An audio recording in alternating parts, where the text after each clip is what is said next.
Check valve is coming out. Let's put a piece of wood, piece of paper, see if any dirty stuff come out.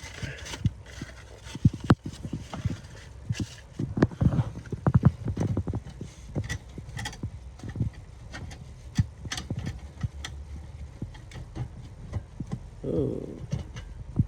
Let's see what we see.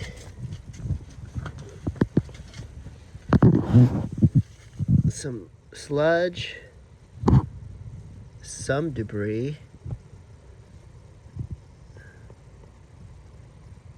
but where's that ball? Metal stuff.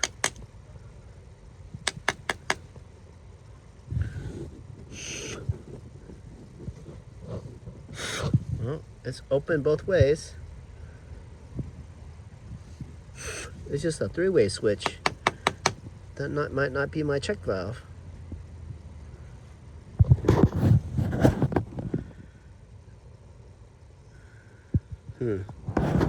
So where is the check valve?